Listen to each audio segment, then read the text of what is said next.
Егер сен дәл қазір Reels түсіріп жүрген адам болсаң, клиенттерге блог жүргізуге көмектессең, менде жаман жаңалық бар. Сен жай ғана рука с камерой деңгейінде жүрсің. Сен просто рек басатын адамсың. Жестко ғой да? Бірақ бұл шындық. Шындыққа тіке қарау керек. Саған қанша рет давай мына трендті түсіріп тастайық. А чё мынада просмотр аз? Сен вроде түсіріп жатсың ғой, iPhone или там бір сенде FX қой, камера ғой, а чё просмотр жоқ деп айта ма? Айтады. Сені жай ғана обслуживающий персонал ретінде қарайды. Сен қозғалмалы штативсің. Жаңа техника сатып аласың, айфоныңды камераға ауыстыру керек дейсің. Бар камераңды вообще тағы full frame камераға ауыстыру керек дейсің. Стабилизатор аласың, светтің куча техникаларын аласың. Бірақ та өзгеріс, даму ол жақта емес. Чегіңді көтеретін кезде клиенттерің просто 5000 теңгеге түсіріп беретін школьниктерге бара салады. И сен сол техникаңмен бірге ойланып отырасың. Мен нені дұрыс жасап жатқан жоқпын.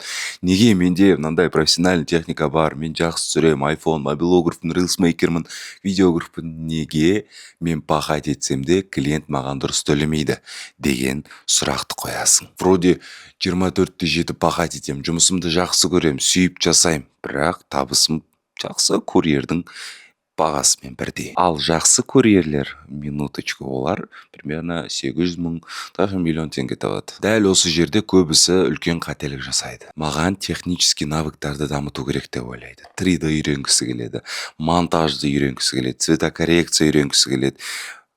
Камераға, техникаға байланысты навыктарды ғана дамытады. Получается, сен проблеманы дұрыс жерден копать етіп жатқан жоқсың. Сен жұмыс жасап жүрген кәсіпкерлерге цветокоррекция да керек емес. Оларға киношный, по идее, монтаж да керек емес.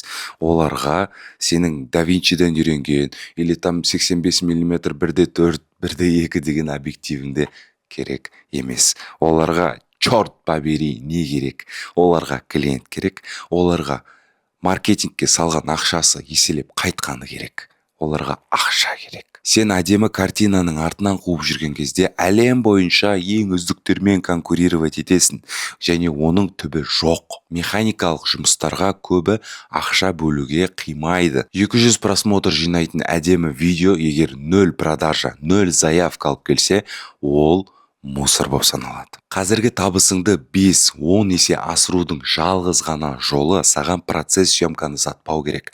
Саған результатты сату керек. Және результатты сататын бірден-бір жалғыз адам қазіргі рынокта ол контент-продюсер. Контент-продюсер деген кім? Ол кәсіпкерді, белгілі любой бизнесті нәтижеге алып баратын адам. Ол жақта келіскеніңе қарай просмотрға немесе оқырман санына қарай келісуге болады. Немесе заявкалардың санына қарай 3 түрлі келісім жолдары бар. Жай ғана мобилограф өзінің уақытын сатса, контент-продюсер бұл жақта нәтижені сатады. Ал нәтижені жасап сатқан адам көбірек табыс табады. Контент-продюсер сценарийға араласады, съемкаға араласады және монтажында жасайды. В том числе сол мобилограф, сол видеограф, бірақ жауапкершілік мүлде басқа. Сен денеңді ғана көтеріп жүрмейсің, сен проектті көтересің. Менің жақсы кейстерімнің бірі бір айдың ішінде 180 мың оқырман жинауым. Ол жақта съемкаға миллионный расход кеткен жоқ, сценаристке вообще ақша кеткен жоқ. Оның барлығын сценарийін өзім жаздым, съемкасын өзім организовать еттім, өзім түсіріп, өзім монтаждадым. Бірақ мен мобилограф болмадым.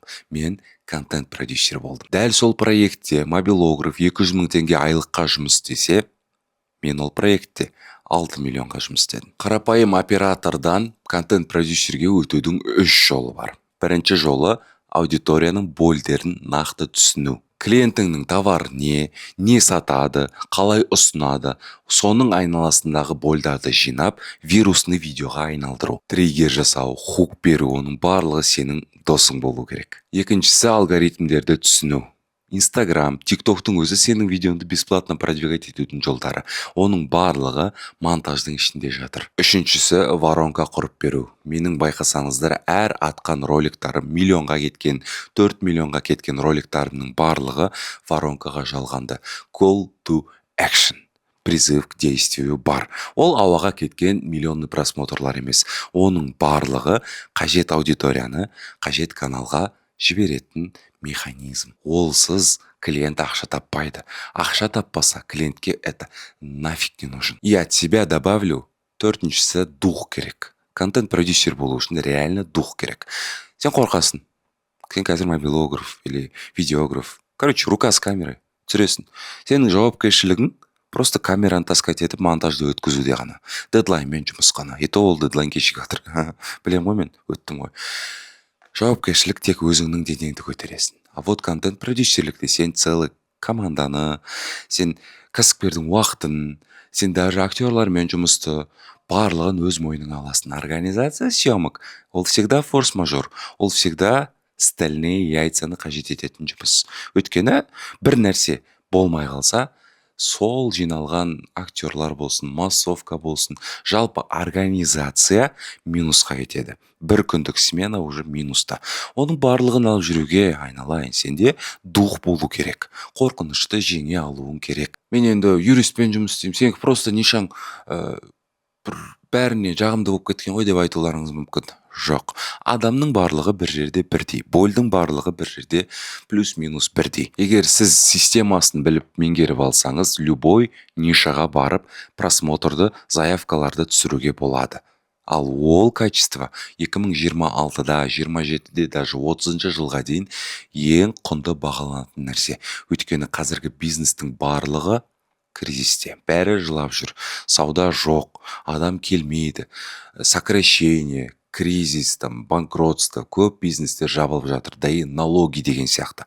А сіз, давайте представим, бірінші вариант. Мені давайте алыңыз, маған 200 000 теңге беріңіз, мен сізге съемка түсіріп берем. Один фиг знает, что это залетит или нет. Заявка келет или нет. Сен өзің түсінбейсің, атама атпай ма. А вот екінші вариант бар.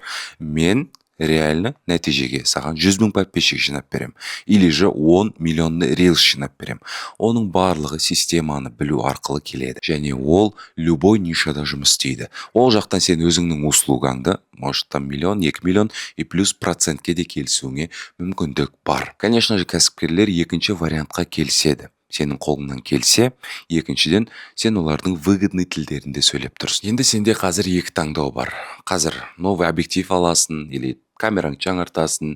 Жалпы DJI жыл сайын шығады, оны жаңартып отырасың. Просто техникаға ақша салу. Техникаң круче, но бірақ өзіңнің навыктарың сол баяғы. Табысың өспейді, чегің бір орында тұра береді.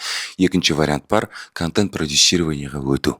Қазіргі қолыңдағы бар техникалардың өзімен ақ контент-продюсированияның системасын үйреніп алып, кәсіпкерлерге көп просмотр арқылы заявка түсіруді үйреніп алсаң, саған клиенттер еселеп төлеуге дайын. Осыған орай мен дайын системаны, идеяларды қалай түсіру керек, қалай рука с камерой деңгейінен контент-продюсирование қалай өту керегін мен 28 июнь өзімнің мастер-классында айтатын боламын. Ол жақта 180 000 оқырманды бір айда қалай жинағанымды, 50 000 оқырманды қалай жинағанымды, 1 миллион, 4 миллион просмотрларды қалай жасағанымды полностью идеялармен, сценарийлармен, без воды өзімнің, как положено, душевный форматымда айтып беретін боламын. Барлығын по полочкам қойып берем. Мастер-класс жайлы қысқаша ақпарат ол Алматы қаласында офлайн өтеді. Бағасы 2990 теңге тұрады.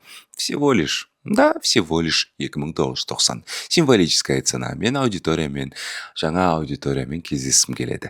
Өйткені мен 500, почти что бір 600 күн бойы, 2 жыл бойы мен мастер-класс жасаған жоқпын. Мен мастер-классты сағындым. Екінші вариант ол онлайн форматы. Онлайнға да қатысуға болады. Сізге трансляция жіберілетін болады. Оған қатысу үшін, мастер-классқа орын алып қою үшін, айтпақшы, орын саны шектеулі, конечно же. Оған орын алу үшін бізде описаниеде сілтеме бар. Сілтемеге анкетаңызды толтырыңыз, мен сізге өзім хабарласатын боламын.